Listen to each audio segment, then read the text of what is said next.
In the previous section, we saw the different notions related to the concept of connectivity. Now here in this section, we are going to have a look at a special class of graphs called trees and forests. We already know what a cycle is. A cycle is a graph that looks like this.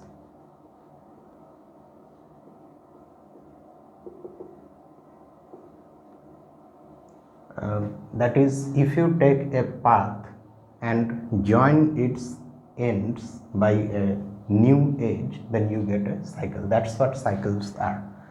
Now this class of graphs are the graphs which don't have cycles, and because of that the names are chosen, they have been chosen like that, trees and forests, because when you look at such graphs, they look like trees and forests.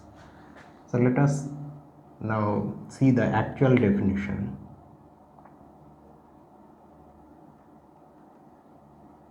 An acyclic graph or acyclic graph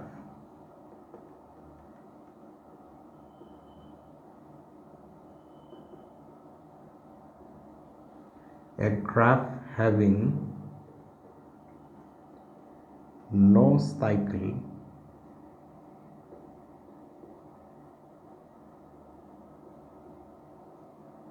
is called a forest.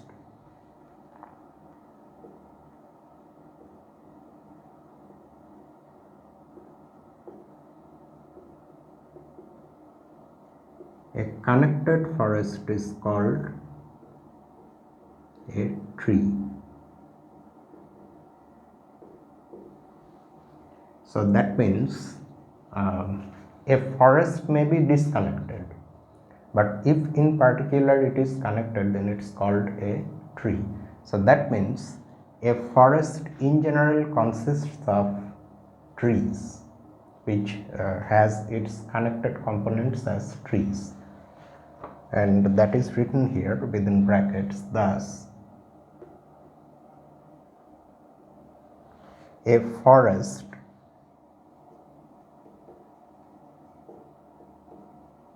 is a graph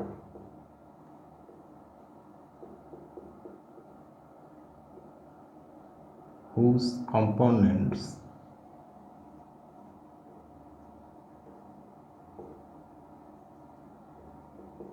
are trees. Note that a tree is also a forest. Although normally we won't call a single tree, I mean in the real world, a forest, but that's not how mathematics goes. In mathematics, things should be logically consistent. So a single tree is also a forest, and a collection of disjoint trees or disconnected trees is also a forest. But if you have a graph with two components, both of which are trees, then that is a forest but not a tree. The vertices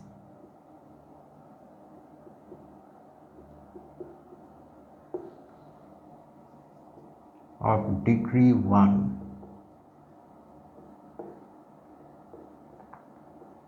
in a tree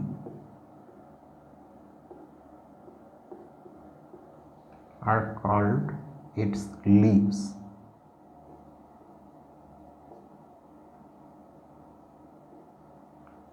Here also the reason for naming such vertices leaves is obvious, because they are the extremities of the tree. This, however, has an exception, except that the root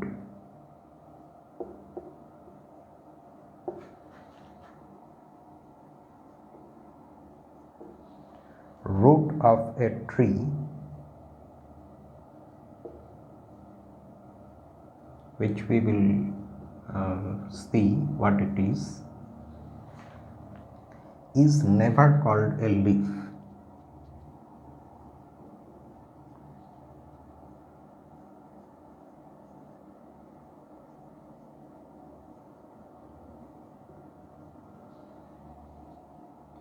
even if its degree is 1. Okay, so except the root, we don't know yet what the root of a tree is, but we will see, it will come. That is not called a leaf. The other 1 degree vertices are called, each one of them is called a leaf. Now this is a fact that will be very useful to us. Every non-trivial tree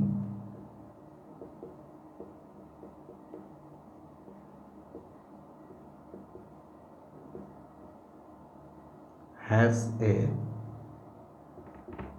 leaf,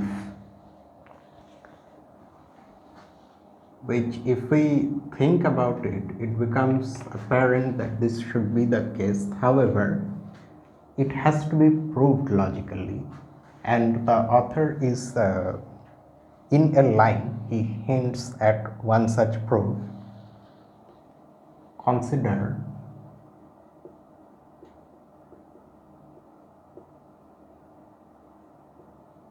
for example a path of maximum length, that is a longest path. The ends of a longest path in your tree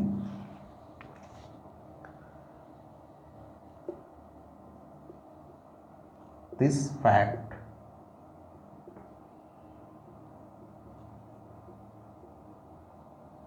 will come in handy, especially in induction proofs.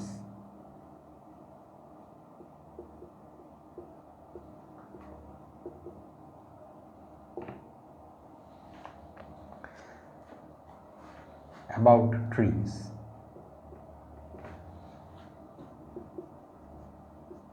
And this is how the fact can be used. If we remove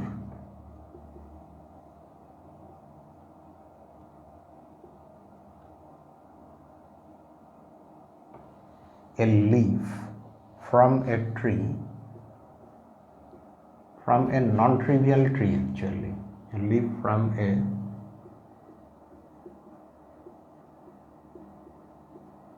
non-trivial tree,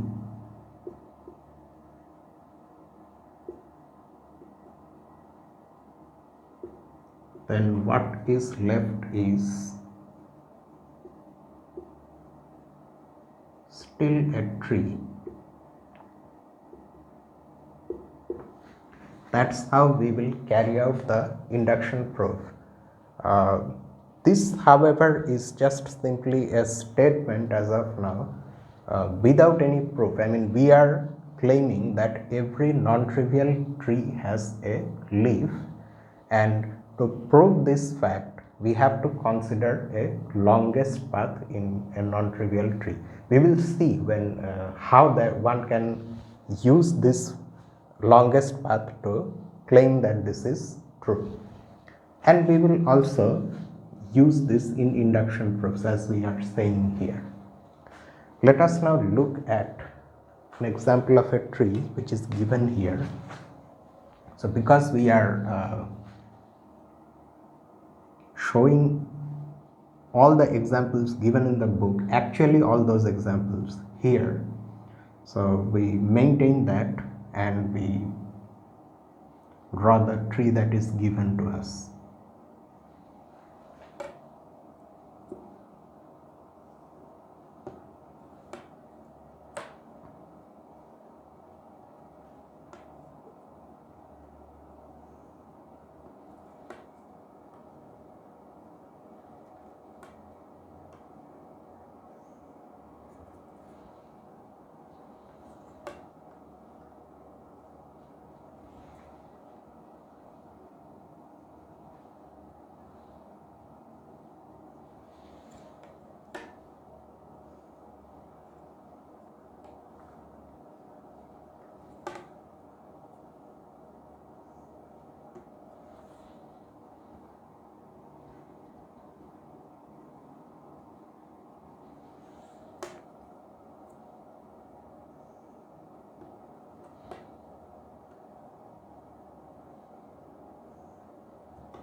Okay, so the given example has actually many vertices, but the author must have thought about some aspects of a tree before he decided to give this example. So we should also draw the graph fully.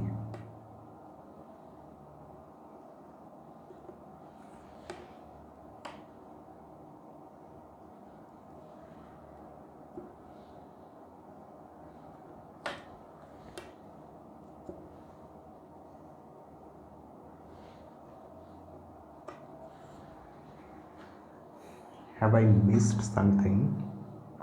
No, I think I haven't missed anything. So this is a tree.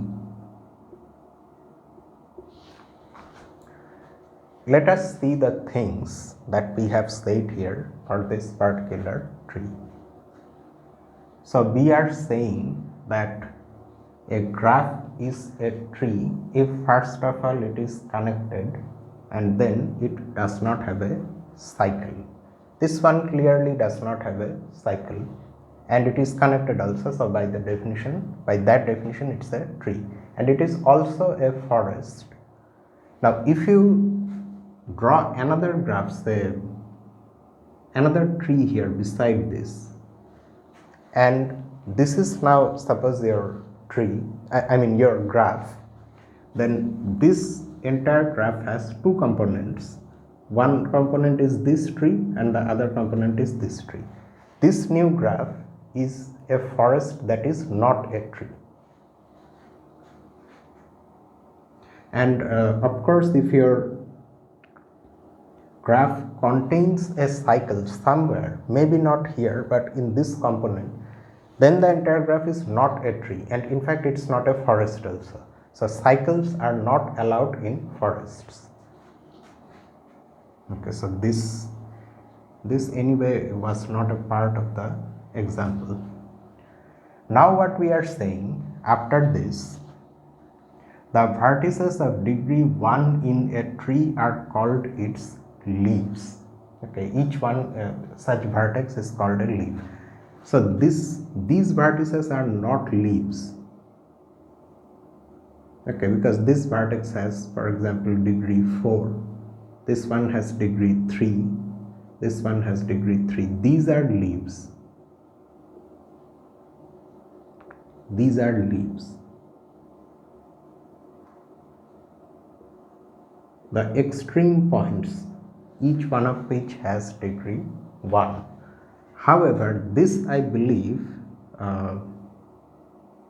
will be a root. I'm not sure, we will see when it comes. So that will not be called a leaf in spite of the fact that it also has degree 1. That's what we are saying. Now this, after that we have this statement, every non-trivial tree has a leaf. Let us concentrate on the non-trivial part. Can we have a trivial tree? There are two trivial graphs, right? One of them is the empty graph, where both the vertex set and the edge set are the empty set, and the other is the graph having only one vertex and obviously no edge.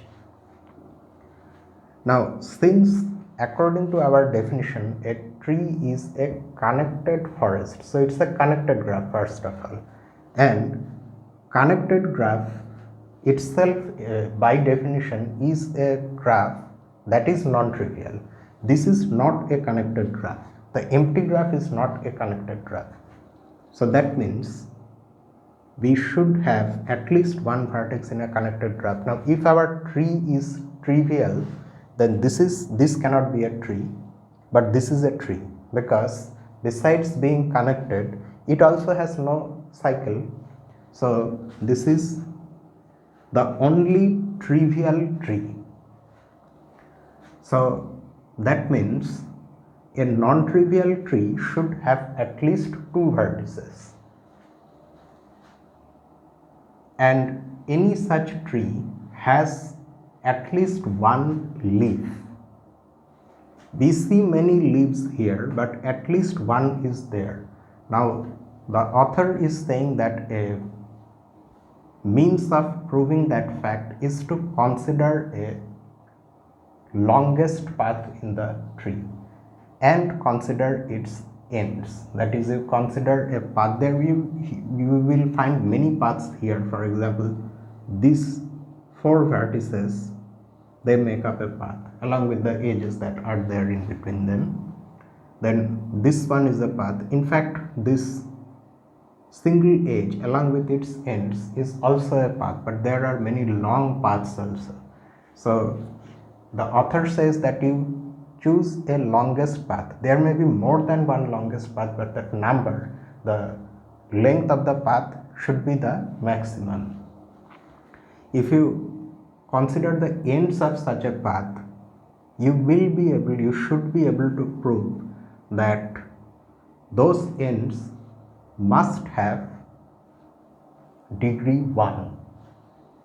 Note that any path you choose need not have its ends of degree 1. For example, if you choose this path which starts from here and it goes like this, and say it ends here, this and this, then its ends, this one and this one, are not of degree 1. However, if you choose a longest one, then that maximum length somehow will force the fact that the degrees should be equal to 1. We will see how that is true, but let us now and the last part where we are saying that this fact somehow can be used. In fact, in this way it can be used to carry out some induction proofs, that we will see when such proofs arise. Next, let us look at the first theorem in this section.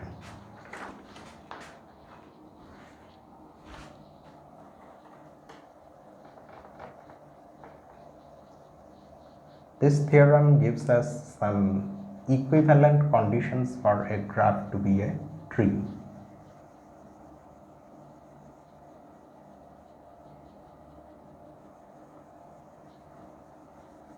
There is no proof in the text.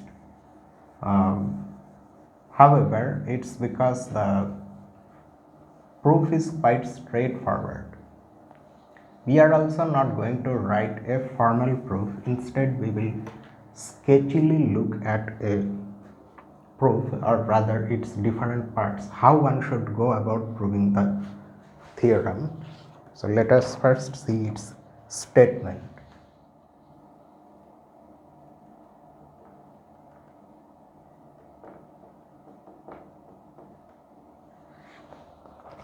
The following assertions are equivalent for a graph T.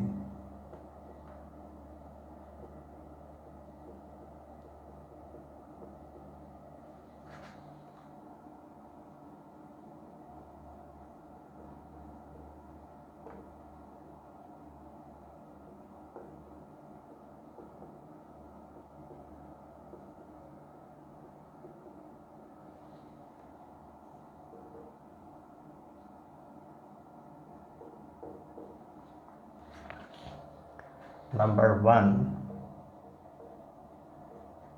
T is a tree. This is one statement.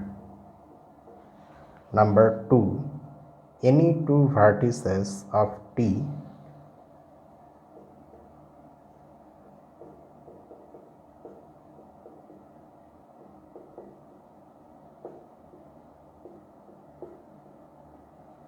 are linked by a unique path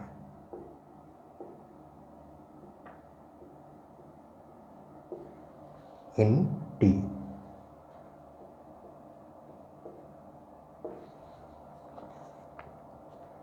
Number 3,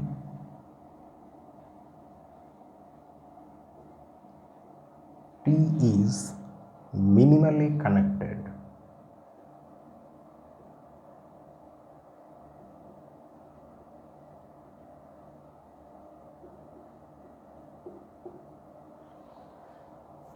that is, the meaning of that is this: T is connected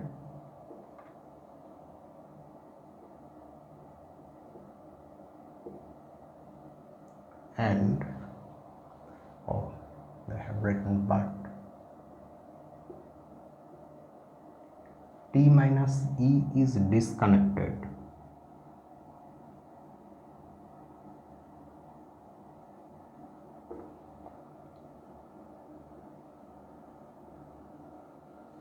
For every edge E in T.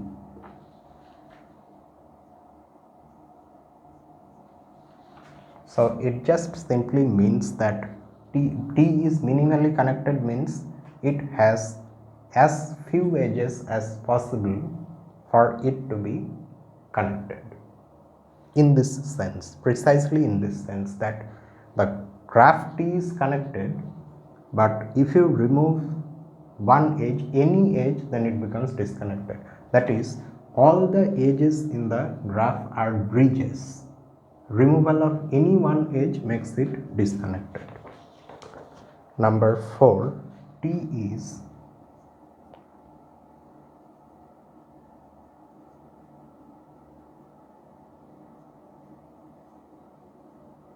maximally acyclic.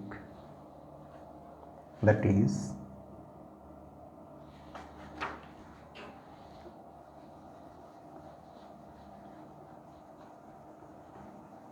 it means T is acyclic, T has no cycle, but introduction of any edge that is already not there will bring a cycle.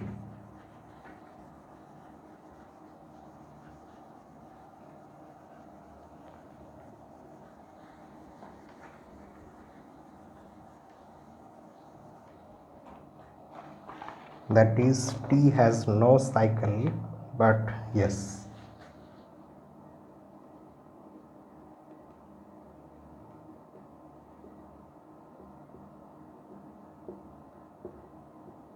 but T plus xy does.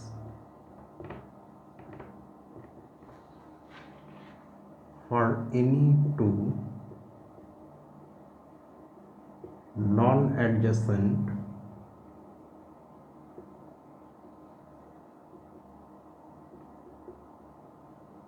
vertices x and y in T.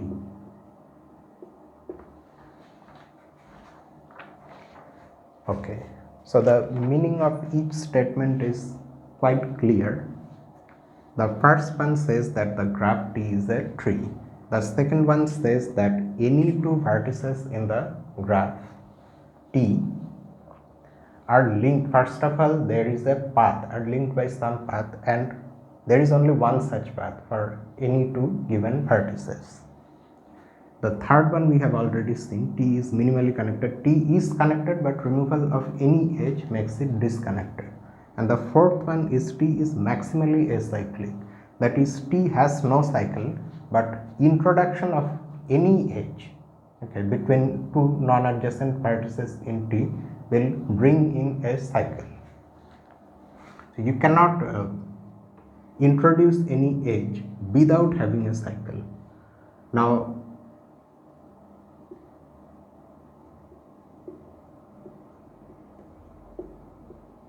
a sketch of proof.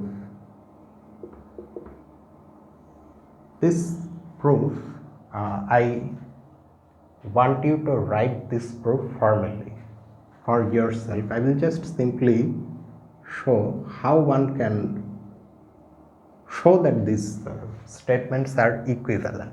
Now, before we go about how to actually prove these equivalences, let us first see what we want to prove. There are many different ways of proving that these statements are equivalent. Each one of them is equivalent to any other statement. The most straightforward way is to prove these implications. 1 implies 2, 2 implies 3, 3 implies 4 and 4 implies 1. If we manage to prove these implications, then you can from here see that every statement is equivalent to every other statement. For example, if you want to show, say, 2 is equivalent to 4, then you look at this series of implications and you argue like this. Because 2 implies 3 and 3 implies 4, so 2 implies 4. But how would we prove that 4 also implies 2? For that, you notice this. 4 implies 1 and 1 implies 2. So 4 also implies 2. So each one of 2 and 4 is a consequence of the other. So they are logically equivalent. And you can see clearly that in this way you can prove that any two of these 4 statements are logically equivalent. Because this itself looks like a cycle. 1, 2, 3, 4 and then again coming back to 1. So starting anywhere you can move and you can land at any other statement. Okay, now let us see how one can prove each of these implications roughly. Say you want to prove 1 implies 2. For that you assume that 1 is true, that means T is a tree. 2 says that any two vertices of T in the statement, in the second statement, of course, because we have chosen T is a tree, here T is a tree. So in this statement, we have to prove that if we take any two vertices, there should be a unique path linking them. So you take any two vertices, say this is your tree. You take any two vertices in T. Now because a tree T is by definition a connected graph, so there will be a path linking these two vertices. And if you are thinking what happens in the special case when those two vertices are actually only one vertex, that vertex itself is a path linking the vertex to itself. Okay, so in that case we have a path linking the vertex to itself, and you can clearly see that that particular path is unique in that case. In other cases, say you have two distinct vertices, then first of all there is a path because T is connected, linking them. The next question is, how do you prove that this path is unique? Suppose the path is not unique. Suppose there is some other path. Now this some other path linking these two vertices may actually pass through this path. Okay, so there are some subtleties. For example, you can have a situation like this.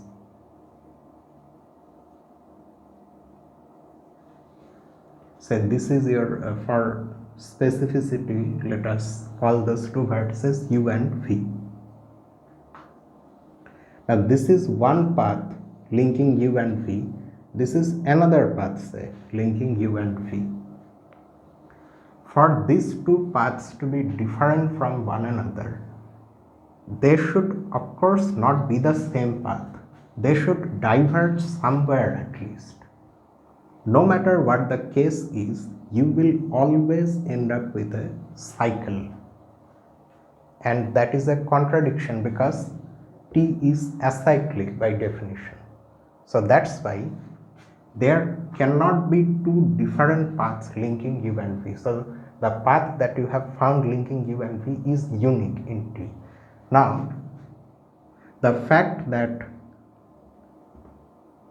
these two paths have led us to the existence of a cycle, I have just simply said that this is true. You have to argue it logically precisely. Okay, it will take some maybe you have to argue it more logically than just merely saying that okay, because there are two paths there will be a cycle.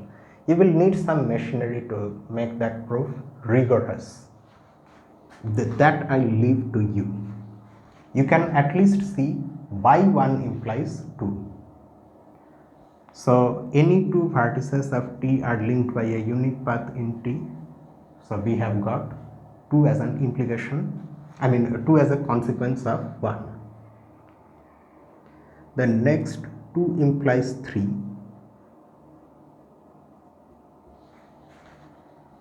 Now our graph satisfies 2. Now we don't know whether T is tree or not. The only thing we know about T is that any two vertices in T are linked by a unique path. We have to prove that T is minimally connected in this sense. That is, T is connected but T minus E is disconnected for every edge E in T. Okay. The first thing we need to prove that T is connected. That follows immediately from 2 because any two vertices of T are linked by a unique path, but after all are linked by a path. So that tells us that T is connected because that is the definition of connectedness. So T is connected, fine. But now if we arbitrarily choose an edge, we have to conclude that removal of that edge disconnects the graph. Suppose that is not true. That means in our graph T, there exists an edge E, so that if we remove E from T, T is still connected. That means T minus E is connected.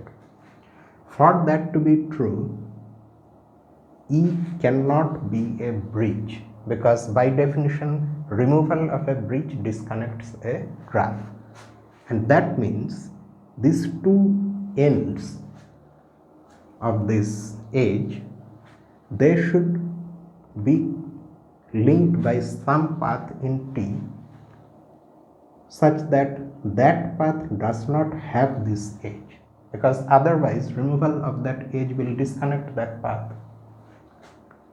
So that means you are having two paths linking these two vertices, and that violates the uniqueness part here, which says that any two vertices are linked, first of all linked by some path, and that path is unique. That uniqueness is violated if you want to force connectedness of T minus E. So that's why T minus E cannot be connected. It has to be disconnected, and note that this does not depend on the choice of the edge E. E can be any edge. So for any edge E, T minus E is disconnected. So that's why this is also true. So 2 implies 3. Next,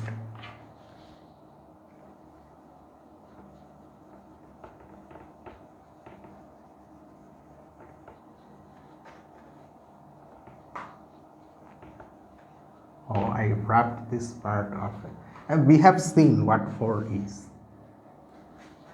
Then 3 implies 4.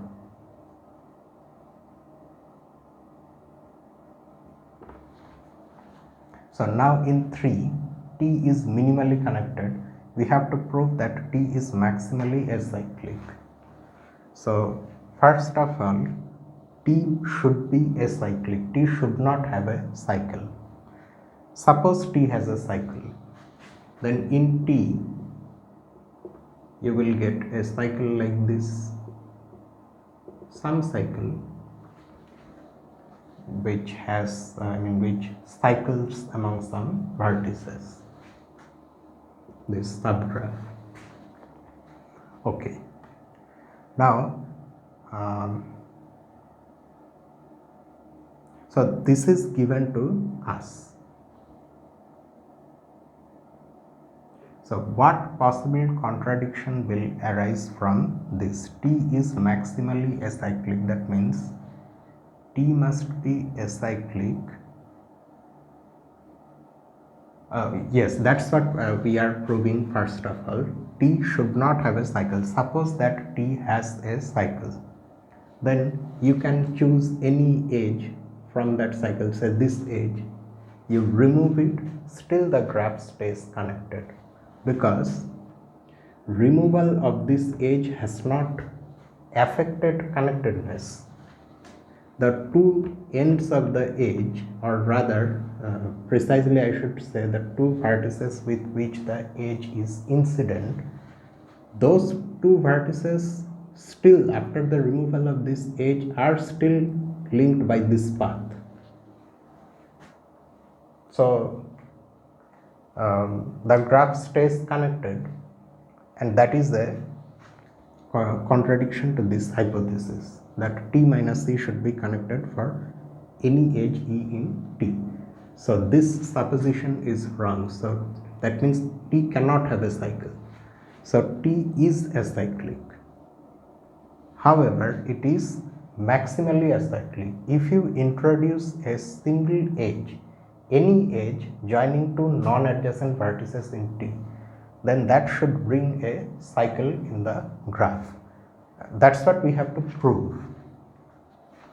Suppose that is not the case, then you will be able to find two vertices, so that if you introduce an edge joining them, two vertices that are originally not adjacent, if you introduce now an edge joining them, then the graph, the new graph does not have a cycle. No cycle arises because of this introduction of edge. That is our supposition. But then this new edge should itself not be a part of a cycle. However, we already know that T is connected. So before the introduction of this edge, these two vertices were linked by some path in the original T. Now introduction of this edge actually will make a cycle arise. Am I saying it correctly? Yes.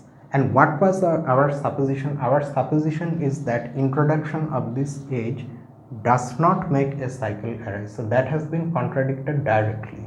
So that supposition is wrong. So that means T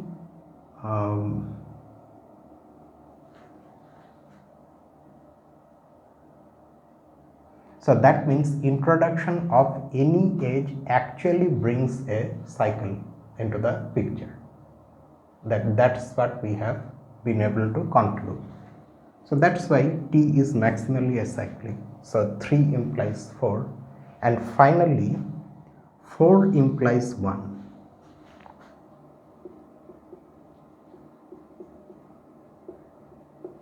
So now T is maximally acyclic. We have to prove that T is a tree. Note that because T is acyclic, T cannot have a cycle. That we are automatically getting from here. But what about the other part being a tree?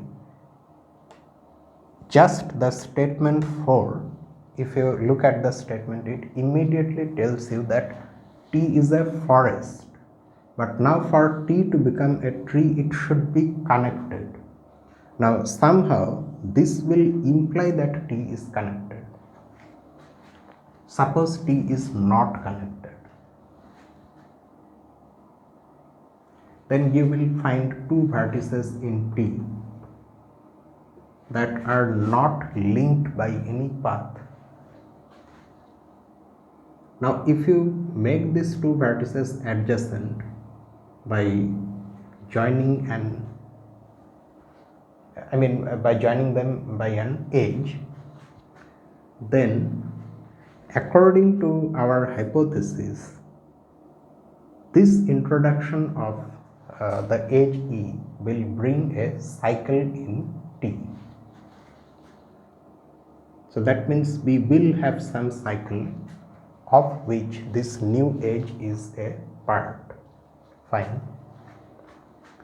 But then if you now ignore the edge E, then the other part of the cycle makes these two vertices linked by a path, which violates our hypothesis or our assumption that these two vertices originally have been chosen in the graph that are not linked by any path.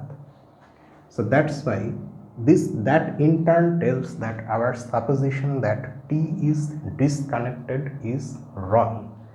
Any two vertices will be linked by a path, because T is not just acyclic but maximally acyclic.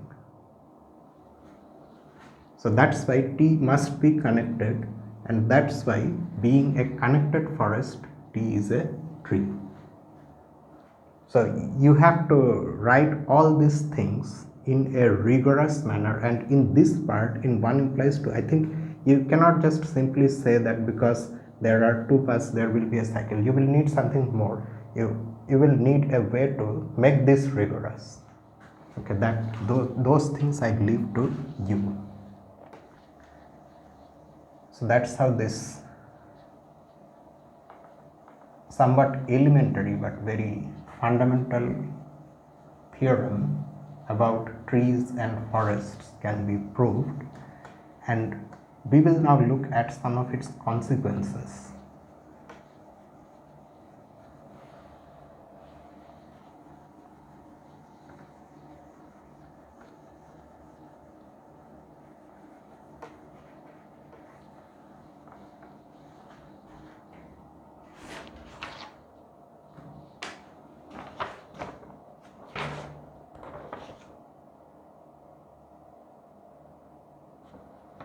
Before we go to the consequences, there are some things the author is saying, extending our notation for paths.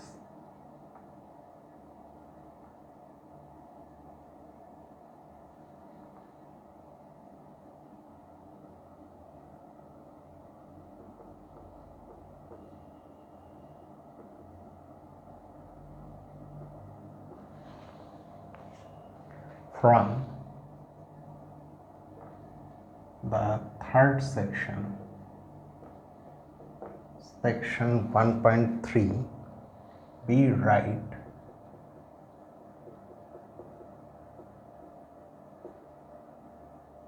x, t, y for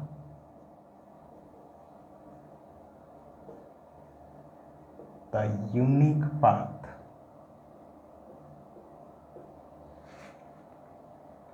in a tree T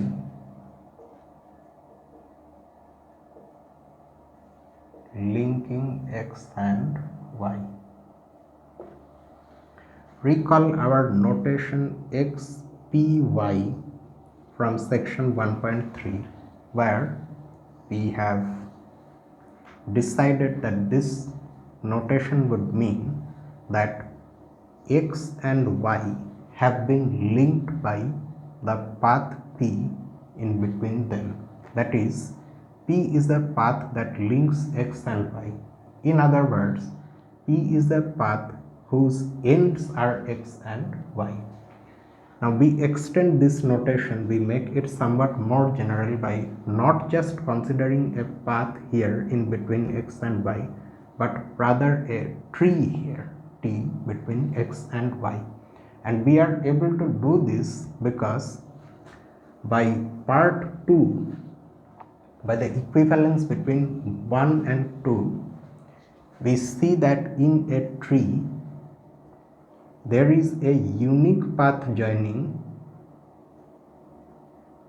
two of its vertices.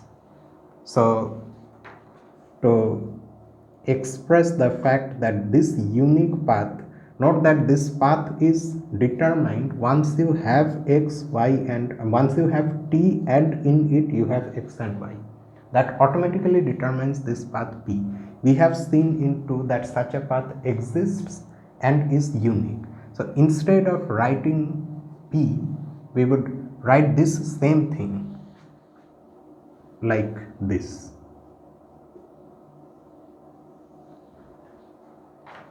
This denotes the fact that the path that we are talking about is coming from the tree itself. Okay, so that's how we have extended our notation.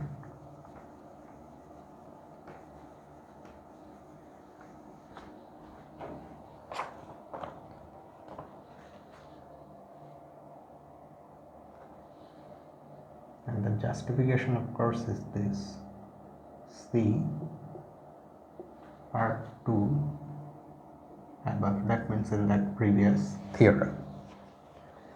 A frequently used application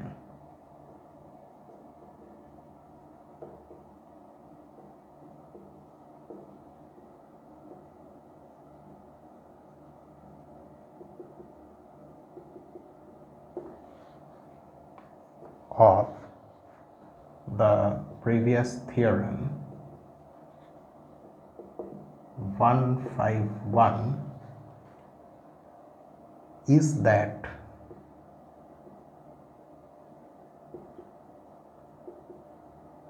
every connected graph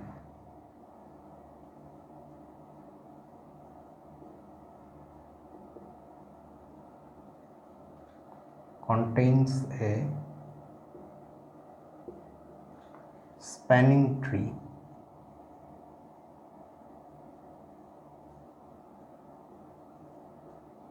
and the demonstration of this fact is like this.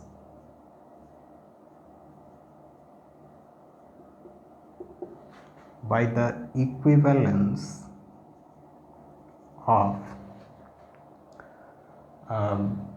2 and 3. In 2 we had that unique path, that thing, and in 3 we had minimal connectedness. By the equivalence of 2 and 3. No, but we need the graph to be, okay, so not 2 and 3 but 1 and 3, okay. Equivalence of 1 and 3, any minimal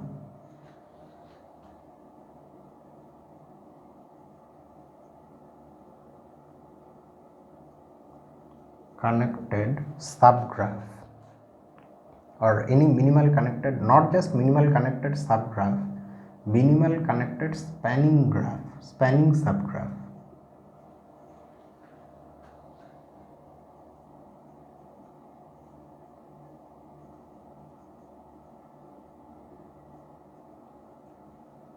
will be a tree.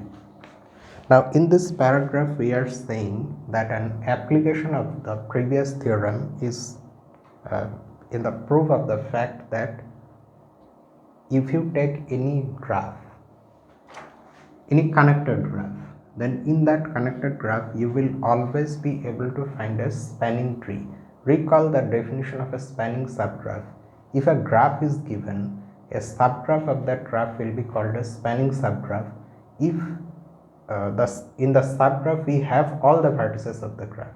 There may be less number of edges, maybe some edges may have been removed, but no vertex has been removed. So such a graph, subgraph which has all the vertices of the original graph, that is called a spanning subgraph. Now here we are saying that if we are in a connected graph, in that we will be able to find a spanning subgraph that is a tree, okay, that has no cycle. To demonstrate that, what you do, you consider the graph and then you start removing edges. Okay, one by one you remove the edges, keeping in mind that every time you remove an edge, the subgraph that you get is connected. If you are unable to remove, if your process does not start at all, if your process of removing the edges does not start at all, that means what? That removal of any edge makes the graph disconnected. So that means all the edges are bridges in the graph, and so the graph cannot have any cycle. The graph with which you started, that cannot have any cycle. So that means that is an acyclic graph, and you combine that with the fact that the graph is connected, that immediately tells you that it's a tree. And that I think follows from the equivalence of 1 and 4. Now suppose your process of removing the edges that is able to start. So you keep removing the edges every time, making sure that the subgraph you get is connected.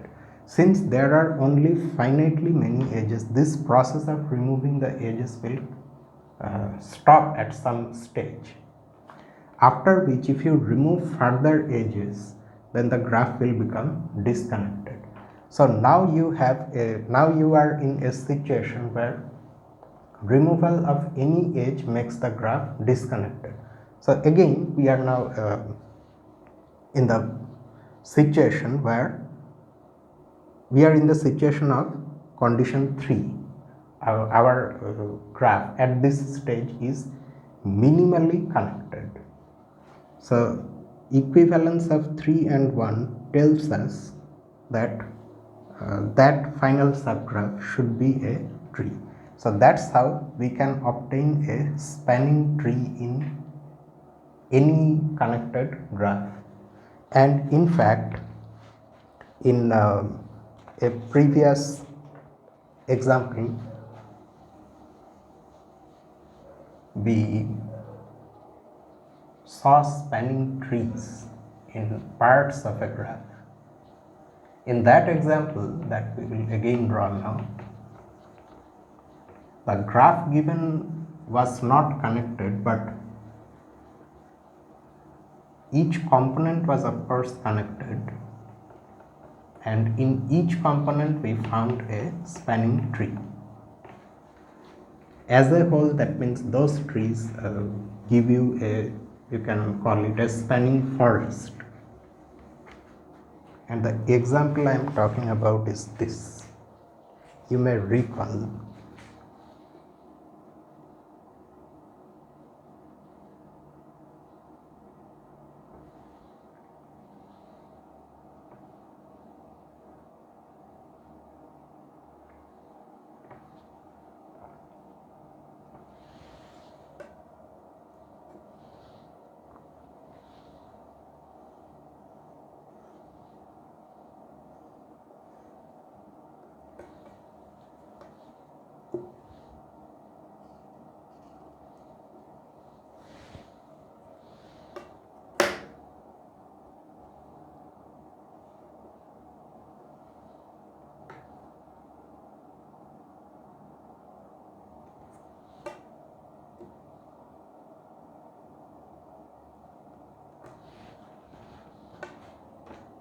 and then this one was a K5. K5, but at the same time the spanning tree was also shown more prominently in this, which however I am not able to do here.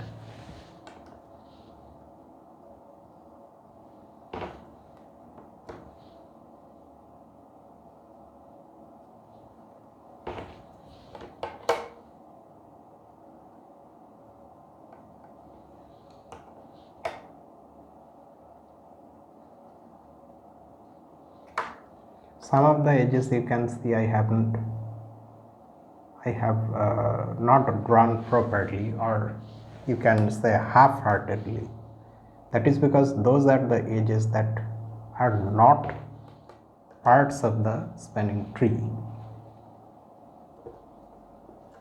This was our example. This is a graph that has three components. This is one component, this is another component having a single vertex, and this is another component. Now if you run this process of removing edges here, for example, you can remove this edge and this edge. So every time we remove an edge, we have to keep in mind that our resulting graph should be connected. So we can remove this edge. This edge, not that it cannot be removed, because if we remove this, then the number of components increases. It becomes 4 from 3. This vertex gets disconnected from this part. So we cannot remove this edge, but among the other edges we remove this one, the graph is still connected, and then we remove this one. Removal of these two edges gives us a tree. This itself is a tree, so here nothing is there to be removed, and in fact actually nothing is there at all. No edge is there. So this is a case. In this component of the graph we have got the case where the process of removal does not start at all. Here however there are many edges. In fact this part has as many edges as possible. Any two vertices, different vertices are adjacent in this part. So what we have decided to remove this edge, then this edge. Still the graph is connected, keep that in mind. Then this edge, still it is connected. Then this edge, still it is connected. Then this one, still it is connected, and finally this one, still it is connected, but we cannot remove any more. So that is again a spanning tree, and this is a spanning forest inside the graph. So you can see that in this sense a spanning forest is what you are left with after getting rid of the cycles. So if you want to have minimum possible connections so that every component stays connected even after a number of such removals, then you end up with spanning trees. Okay, now let's go to some of the consequences of that theorem.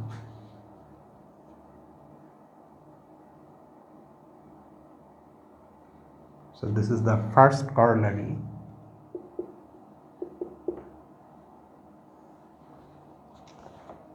The vertices of a tree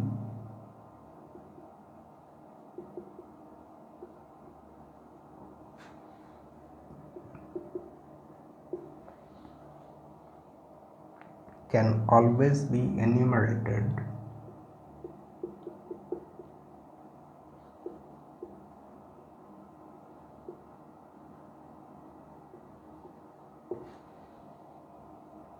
as, say, P1, P2, etc. So there are n vertices, so that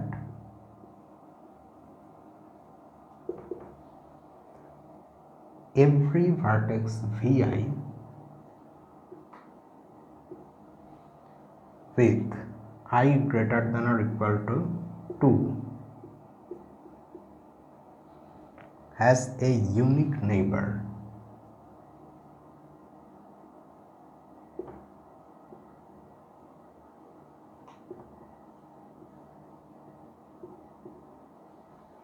in this set in the set of the previous vertices in that enumeration.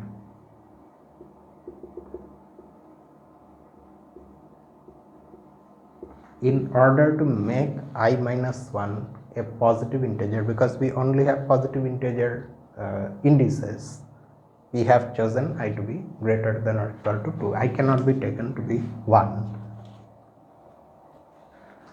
The proof of this will be an induction proof, and it will go like this. Oh, is it an induction proof, or have I done an induction proof here?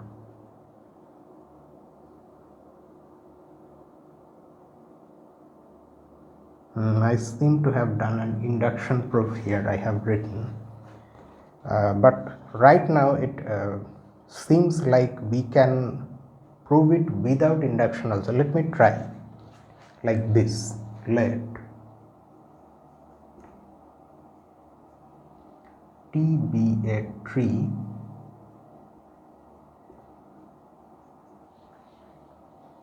with n vertices.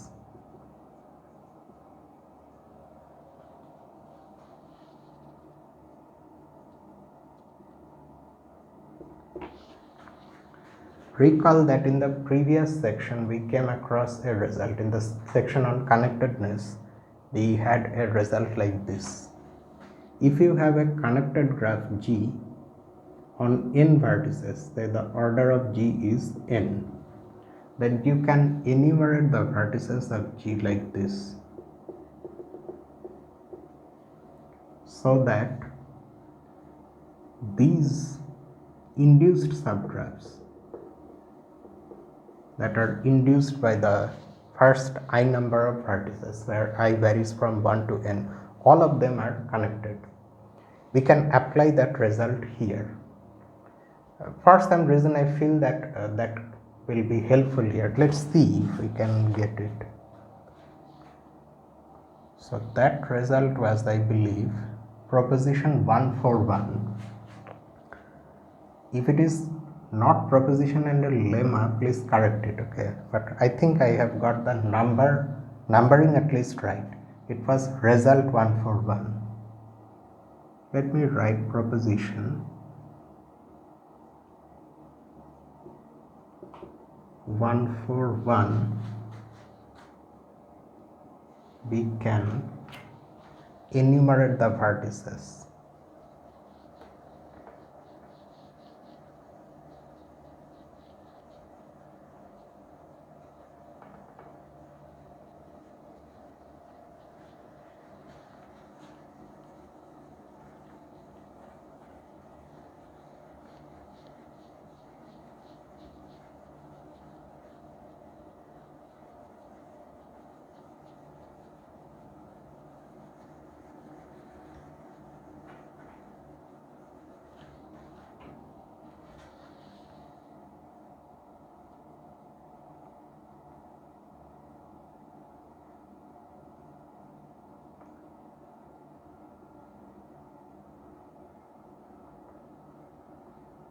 The vertices of T as V1, V2, etc. to Vn such that for all indices I lying between 1 and n,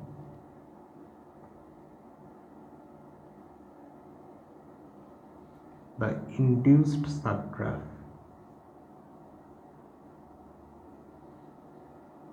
or should I say subgraphs, because for all I am saying,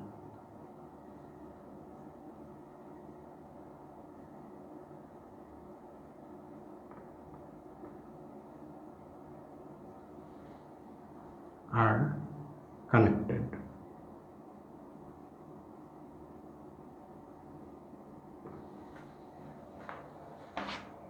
Okay.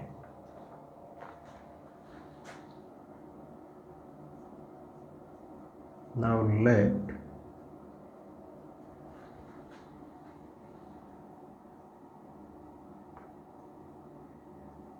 j greater than or equal, or let us write like this. Now let or consider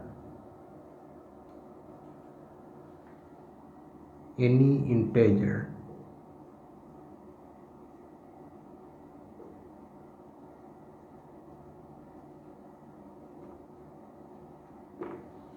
j lying between 1 and 2 and n.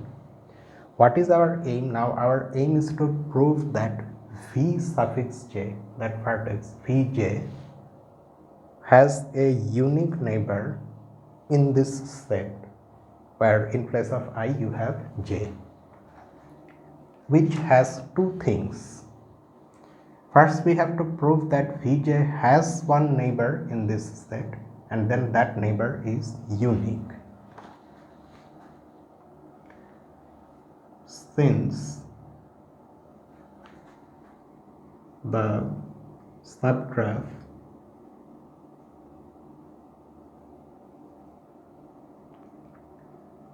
T v1 v2 up to vj is connected, that we are getting from here. That's how we have enumerated the vertices of T, and we are able to do so. Our that is guaranteed by this proposition. Since this is connected,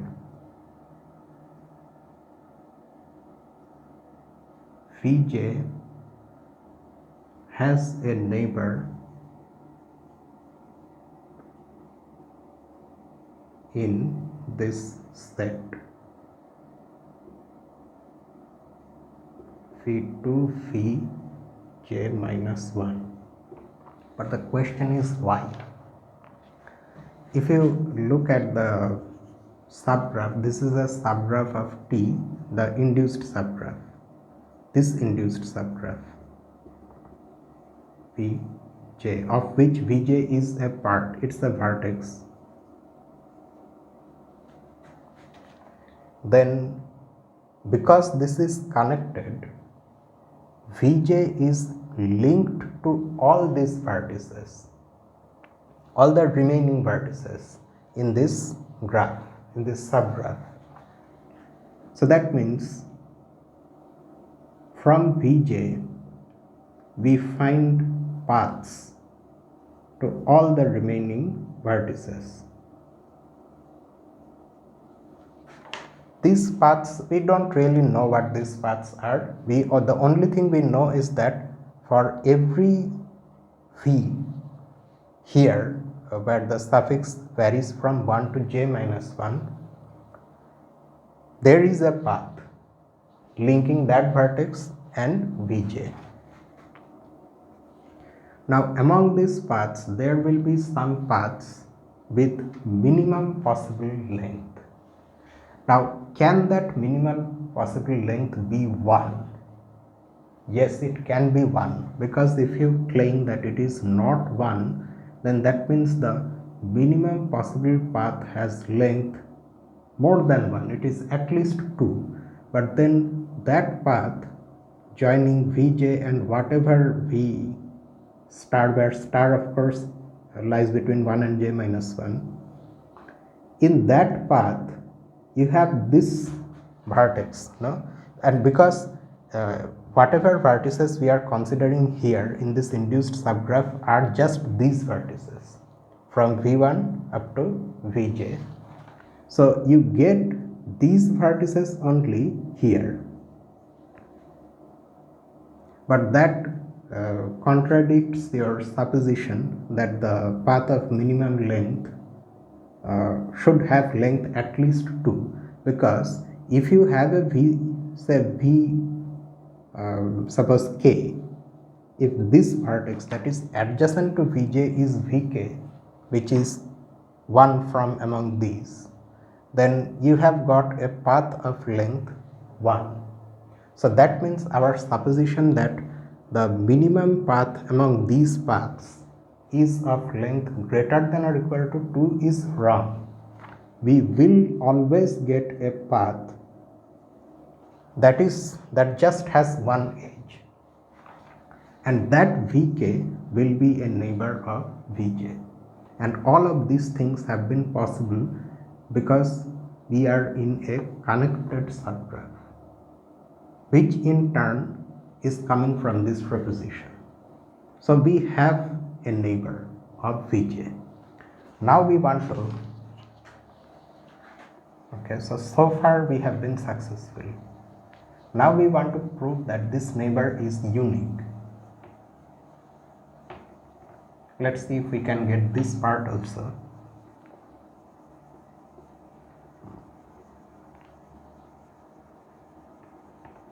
Induction proofs are nice, but sometimes because induction proofs always bypass the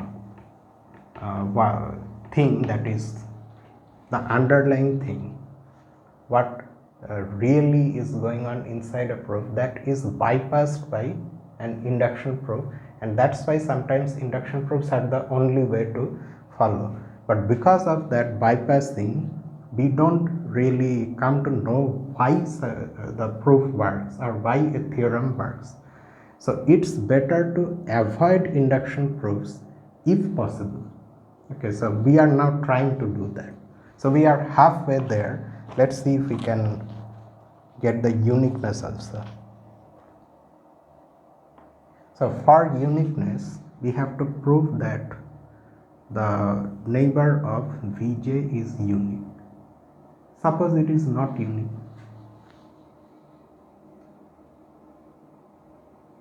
Suppose Vj has neighbors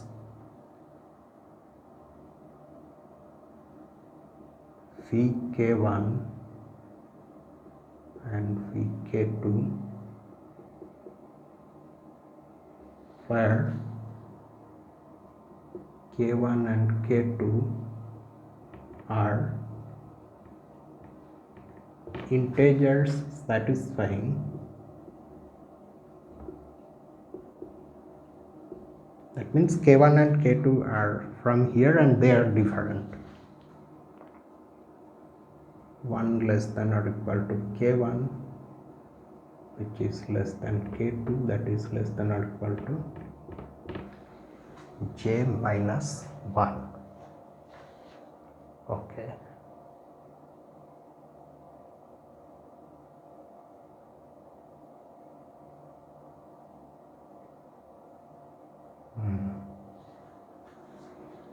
So that means now the situation is like this.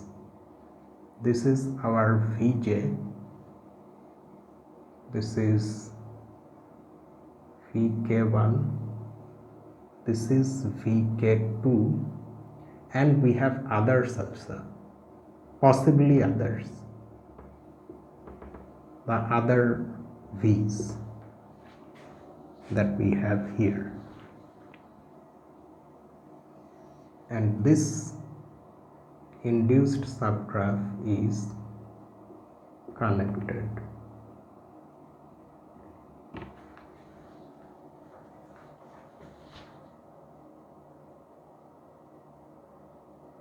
Okay.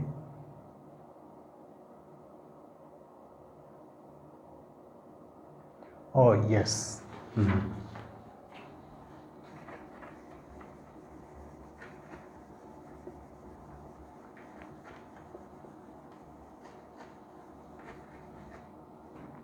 Okay, now see, since this induced subgraph is also connected,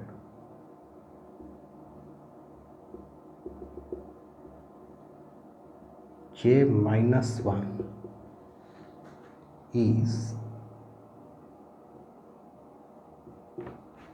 connected and these two vertices are there in this induced subgraph.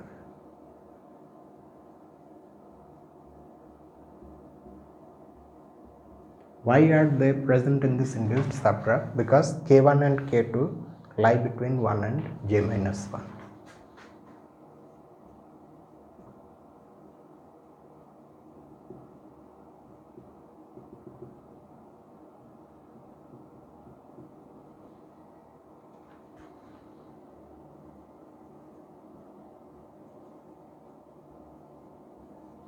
there should be a path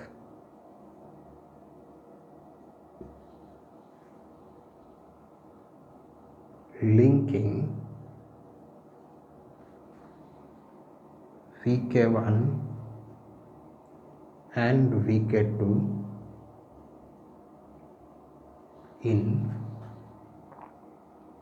in this induced subgraph.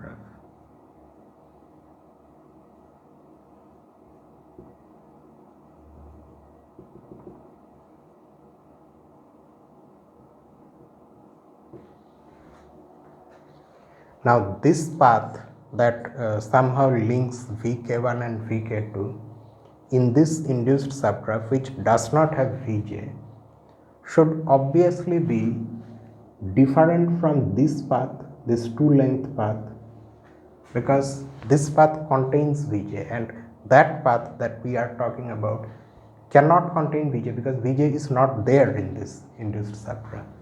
So that means in our original tree, because we are working in a tree, right, we have got two distinct paths joining vk1 and vk2, and that is a contradiction because in that theorem we have proved that between any two vertices in a tree there is a unique path joining them or linking them. So how should we write this? There should be a path linking this. Clearly,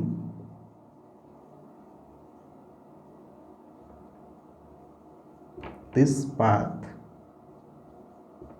is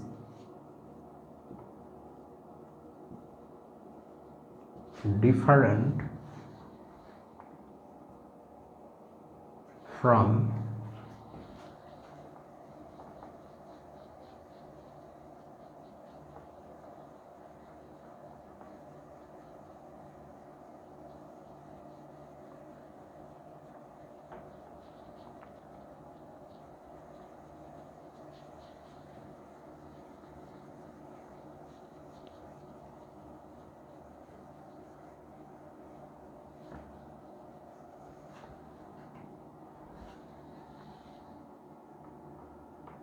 the path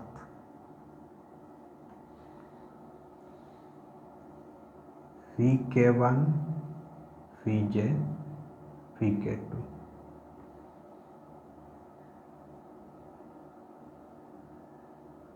We have thus obtained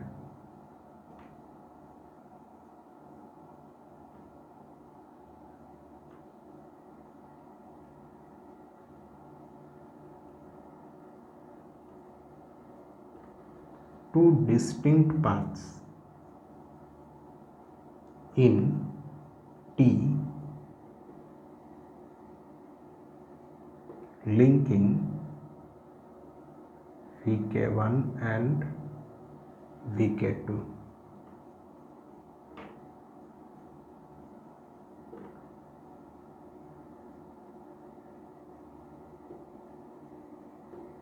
This contradicts the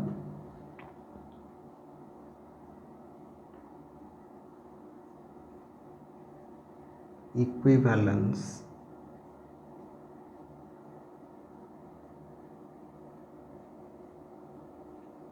of our theorem.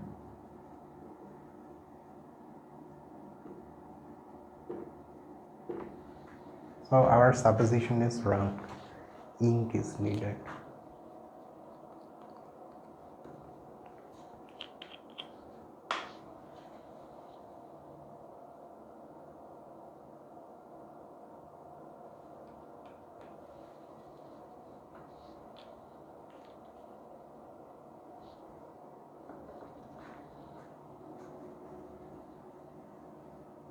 What was our supposition?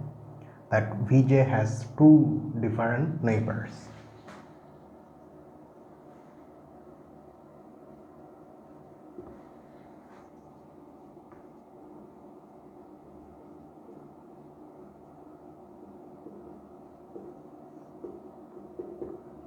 That is the neighbor of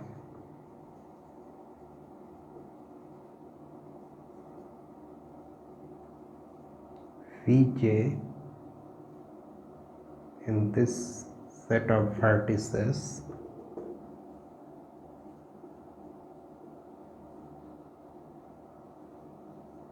must be unique.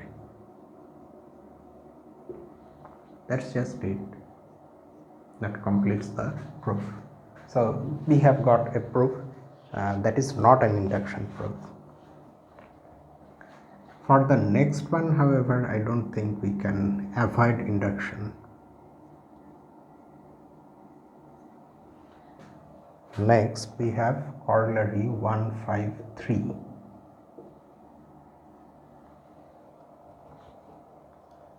A connected graph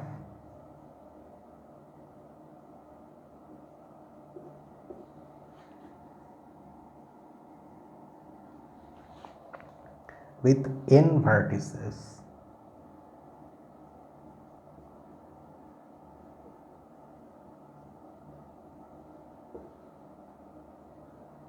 is a tree if and only if it has n minus 1 number of edges.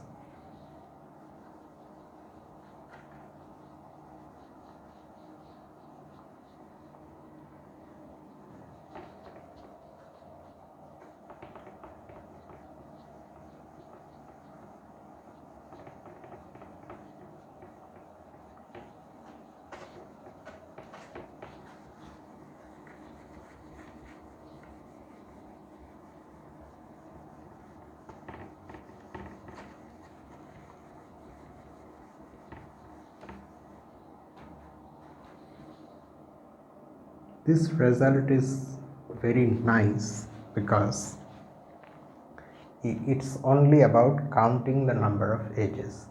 If you look at a graph, the graphs that we have seen so far, the examples are very small, just for the sake of showing some aspects of some notions in graph theory. But you can imagine that graphs can actually be very large, extremely large. Think of the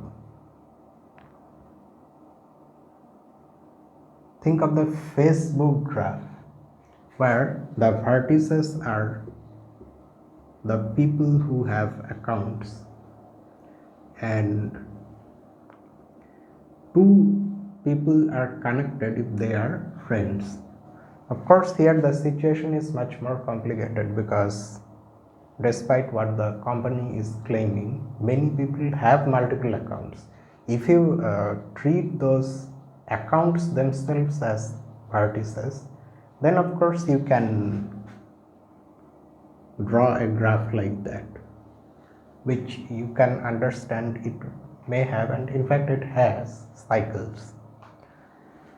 So that graph is so huge and so complicated that if you just simply look at a pictorial representation of the graph, it's very likely you won't be able to say just from the picture if it is acyclic or not. In other words, if it is a tree or not.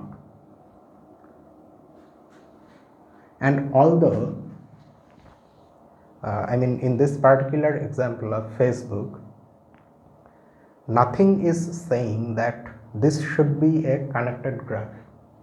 It may have components. In practice, we know it does not have components, but in general, it may have components. In any case, you won't be able to look at the graph and say that it is a tree. However, if you happen to count the number of, there will be many edges, but you can count the number of edges. If it turns out to be one less than the number of vertices, then it has to be a tree. And one more thing is that this should be a connected graph. Okay, keep that in mind.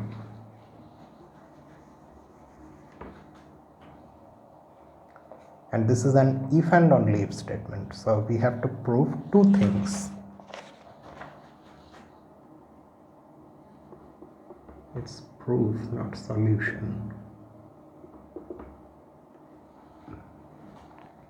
Which one should we prove first? Let us first assume that it's a tree and then prove that it has n-1 edges. Let T be a tree with n vertices.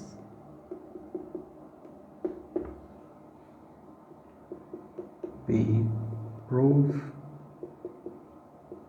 by induction on n that T has n-1 edges. What is the minimum possible value of n? N cannot be 0 because we are talking about a tree. So a tree is connected and so it needs at least one vertex. It cannot be the empty graph. And when there is only one vertex, there is no edge. That means 1 minus 1 edges. So in that case the claim is true.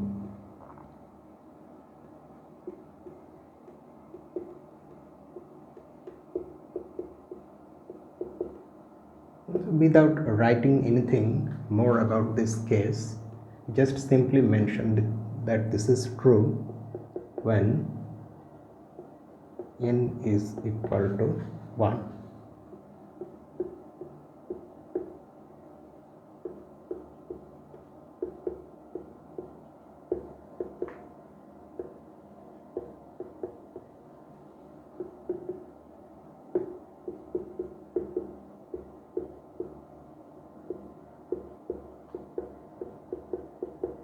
Assume that the result is true for some positive integer n. Let T be a tree with n plus 1 vertices.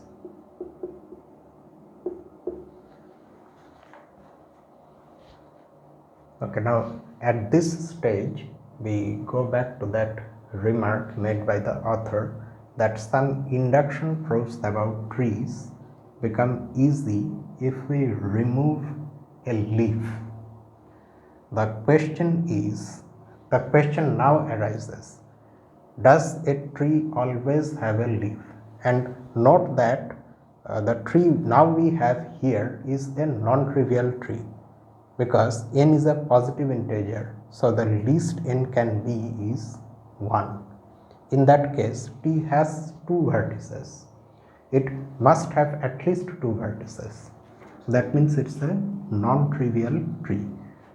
Now, non-trivial trees always have leaves. We will now see how we can use that longest path strategy to prove that actually there are leaves. Note that T is a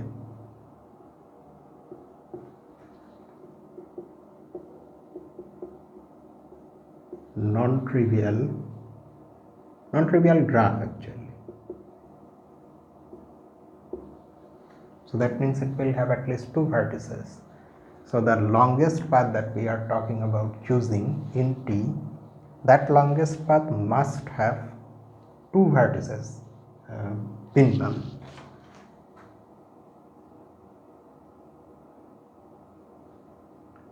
Choose a path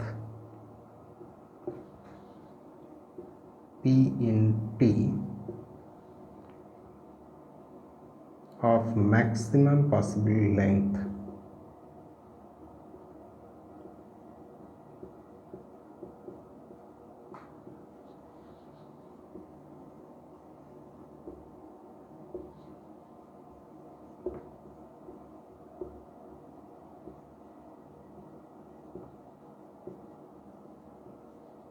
Let the ends of T be U and V. And because T is non-trivial, U and V are different. They are distinct vertices. Our aim is to now show that U is a leaf. For example, suppose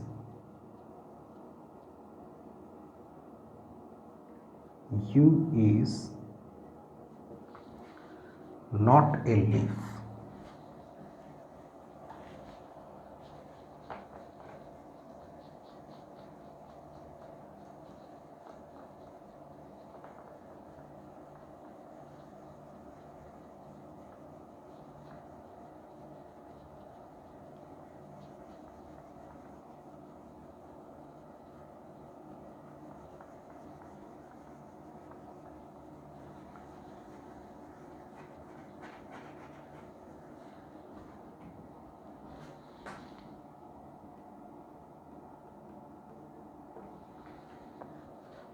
Okay, if U is not a leaf, that means U will have, we need one more thing now.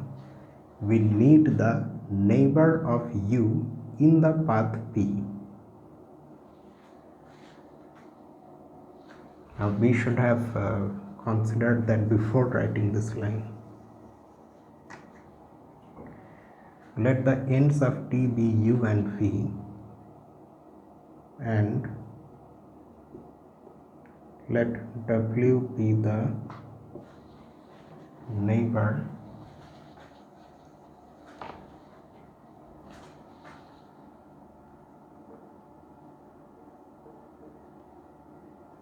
of U in the path P. So P is like this.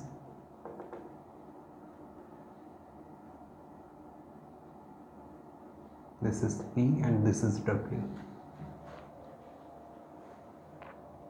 Now if U is not a leaf, that means it has degree at least 2.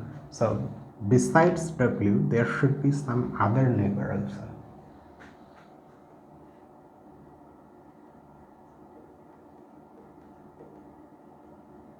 Suppose U is not a leaf, then there exists, or we can write it more nicely like this, then U has a neighbor, say X, that is not equal to W, something here. Okay. Now we are of course in a tree. Oh yes, since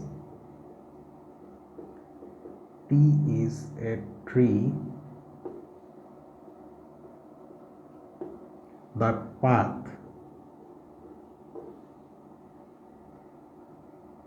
linking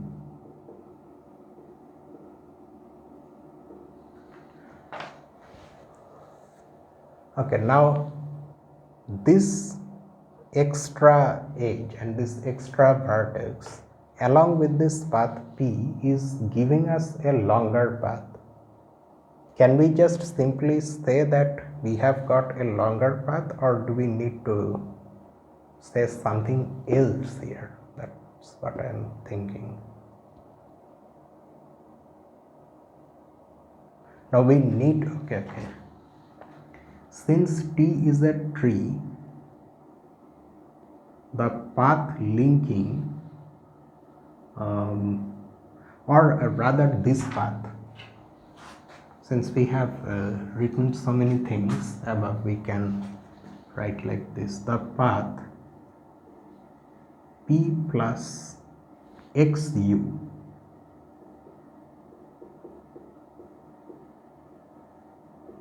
linking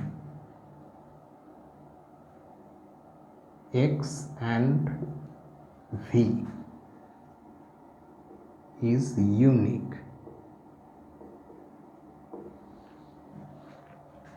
Okay, that is unique. In particular,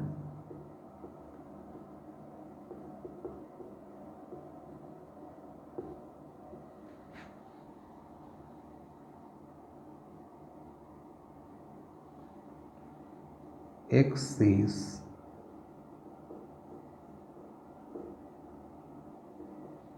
different from all the vertices in P. X is already different from U because it is adjacent to U. Had X been U itself, it would not have been able to be adjacent to U because our graphs don't have loops, and a vertex is not adjacent to itself in the type of graphs that we are considering, loopless graphs.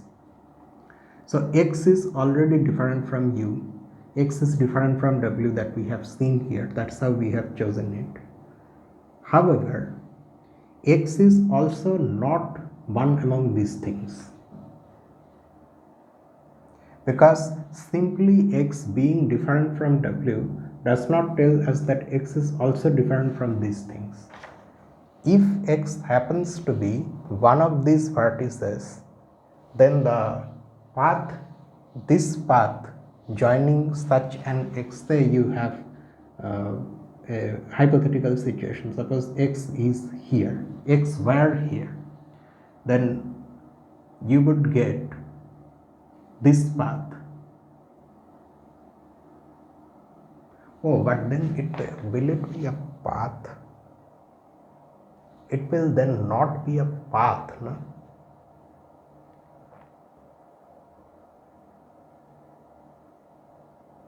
But it cannot be the situation, no, because this does not arise.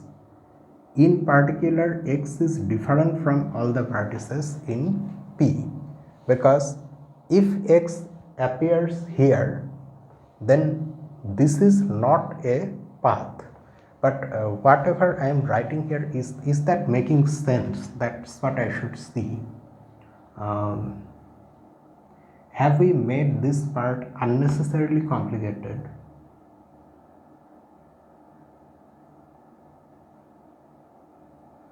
Yes. There is no need to write these things. That is because we can write from here, since T is a tree,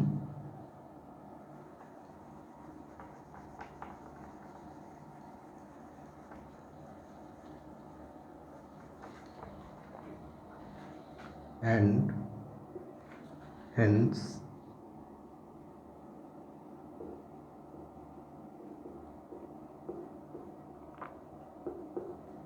does not contain a cycle, X is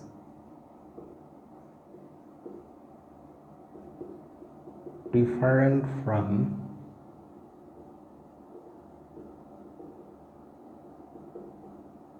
all the vertices in the path P. That's just it. If X happens to be something from here, then the fact that X is adjacent to U and taking into account the other things, you will get a cycle, which is not possible because we are in a tree. So that's why X is different from all the vertices in P. But now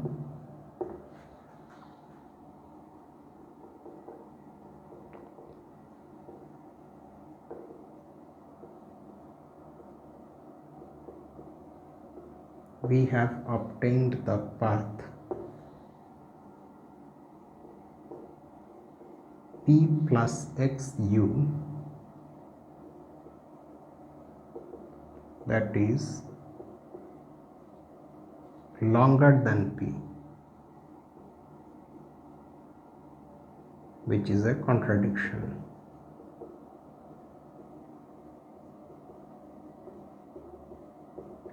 It has contradicted the maximality of the length of P.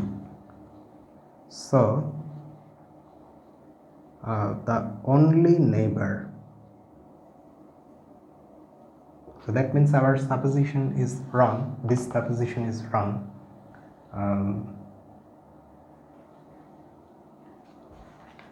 This supposition is wrong, so we can directly write. So our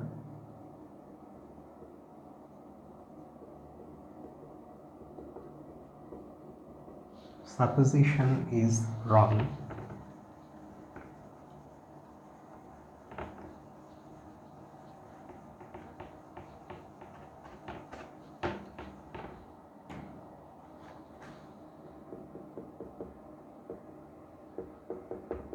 That is, U must be a leaf. Having found a leaf in the tree, we can now remove it, and removing a leaf results again in a tree. It does not make the graph disconnected. U must be a leaf. Now T minus U is also a tree.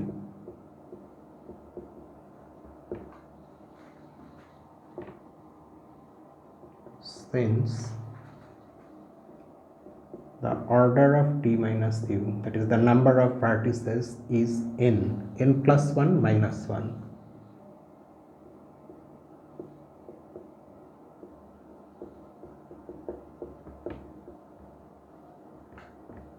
The induction hypothesis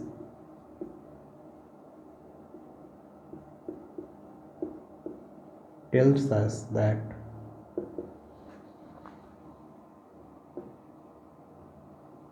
T minus U has n minus 1 edges.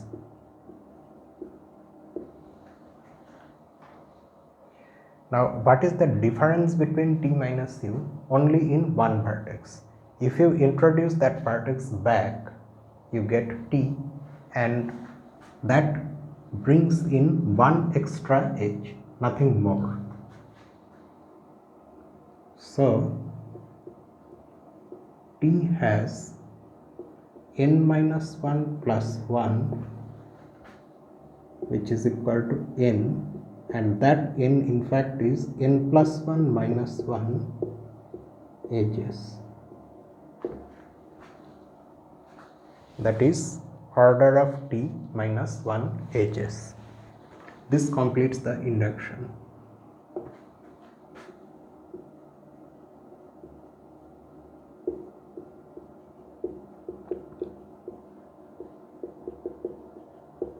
And proves one half of the corollary.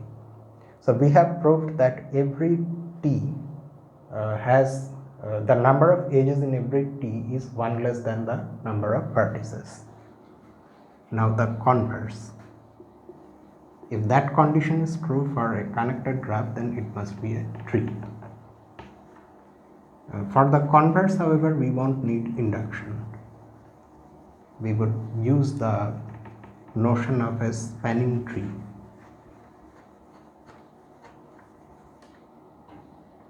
Conversely,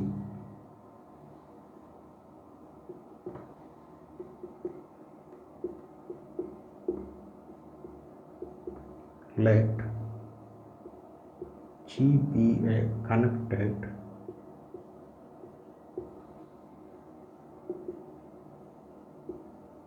graph on n vertices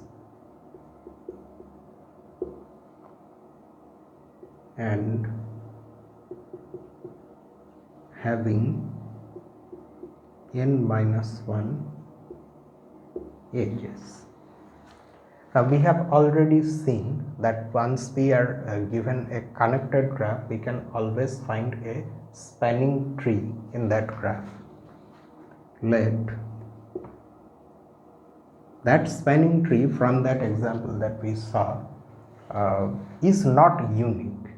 Okay, you can find many different spanning trees. For example, in case of your K5,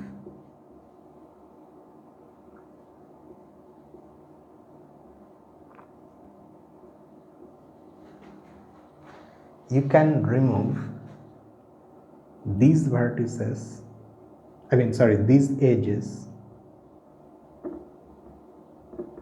and have this spanning tree. In fact, this is the spanning tree we had there. Or you can instead remove these edges and this edge. Then also you can have that is also a spanning tree, because we haven't removed any vertex, we are only removing edges. So the spanning tree is not unique, but at least one is there. That much we need for this part of the proof. Let G prime be a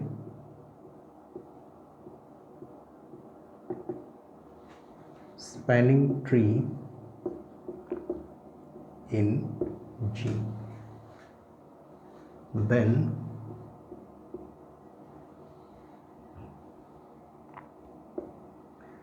G prime also has n vertices, because the number of vertices does not change when we consider a spanning tree. So by what we have proved above, G prime, being a tree after all, has n minus 1 edges. Okay. Now G prime is a subgraph of G, having the same number of vertices that G has, and in fact the same vertices, and having the same number of edges that G has. So G originally had n minus 1 edges, and G prime itself also has n minus 1 edges. So we actually have not removed anything to get to this spanning tree. That means G is equal to G prime, and G itself is a tree. Thus G is equal to G prime, that is G is itself a tree. That's what we wanted to prove in the second part. If the number of vertices is one more than the number of edges and the graph is connected, then it's a tree. If you are wondering where connectedness has been used, it has been used in the fact that there is a spanning tree. If your original graph is not connected, there also you will find a spanning forest which is not a tree. Okay, so here this proof ends, and we end our video also here.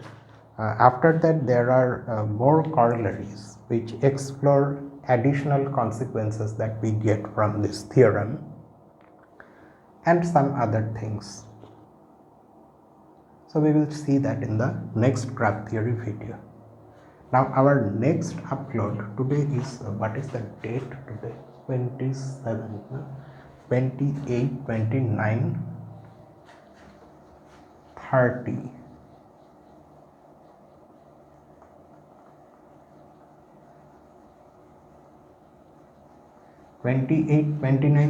This is February, so there is no 30. So that means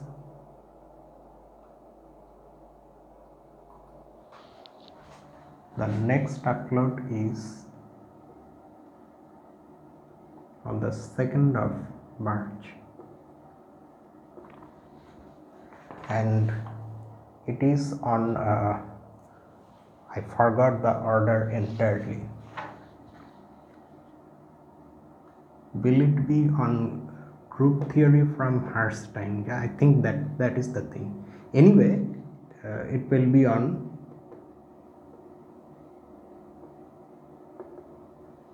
group theory from topics in algebra. by Herstein. And next Saturday, as usual, there will be Gregory T. Lee's Algebra. So that will be all in this video. If you, I won't say those things, okay? If you find these videos like, share, comment. Let's leave it, I leave it to the viewers. If you find these things worthy of likes, if you find this channel worthy of subscription, you will anyway do it. Otherwise, of course, you won't do it. So there is no point in telling you those things to do. So that's just it. So see you in the next video.